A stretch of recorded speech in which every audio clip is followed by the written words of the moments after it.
l'Ecclésiaste, fils de David, roi de Jérusalem.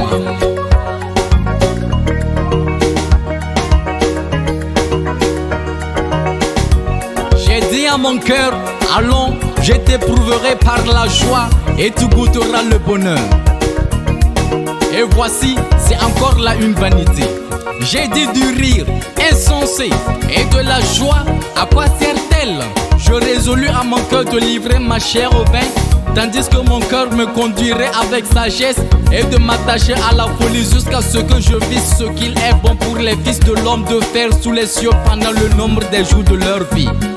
J'exécutais de grands ouvrages, je me bâtis des maisons, je me plantais des vignes, je me fis des jardins et des vergers, et j'y plantais des arbres à fruits de toute espèce. Je me créais des étangs pour arroser la forêt ou croiser les arbres.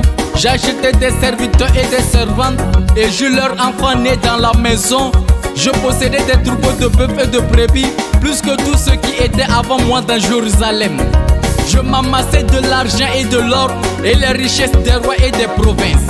Je me procurais des chanteurs et des chanteuses et les délices des fils de l'homme, des femmes en grand nombre. Je deviens grand, plus grand que tout ce qui était avant moi dans Jérusalem, et même ma sagesse demeura avec moi. Tout ce que mes yeux avaient désiré, je ne les en ai point privés. Je n'ai refusé à mon cœur aucune joie, car mon cœur prenait plaisir à tout mon travail, et c'est la part qui m'en est revenue. Puis j'ai considéré tous les ouvrages que mes mains avaient faits et la peine que j'avais prise à les exécuter, et voici, tout est vanité et poursuite du vent, et il n'y a aucun avantage à tirer de ce qu'on fait sous le soleil. Alors j'ai tourné mes regards vers la sagesse et vers la sottise et la folie, car que fera l'homme qui succédera au roi? Ce qu'on a déjà fait. Et j'ai vu que la sagesse a de l'avantage sur la folie, comme la lumière a de l'avantage sur les ténèbres. Le sage a ses yeux à la tête, et l'insensé marche dans les ténèbres. Mais j'ai reconnu aussi qu'ils ont l'un et l'autre un même sort. Et j'ai dit à mon cœur, j'aurai le même sort que l'insensé. Pourquoi donc ai-je été plus sage? Et j'ai dit à mon cœur que c'est encore là une vanité, car la mémoire du sage n'est pas plus éternelle que celle de l'insensé, puisque déjà les jours qui suivent, tout est oublié. Et quoi?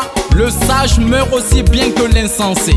Et j'ai haï la vie, car ce qui se fait sous le soleil m'a déplu, car tout est vanité et poursuite du vent.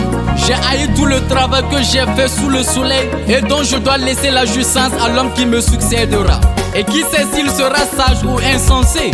Cependant il serait maître de tout mon travail, de tout le fruit de ma sagesse sous le soleil. C'est encore là une vanité. Et j'en suis venu à livrer mon cœur au désespoir à cause de tout le travail que j'ai fait sous le soleil.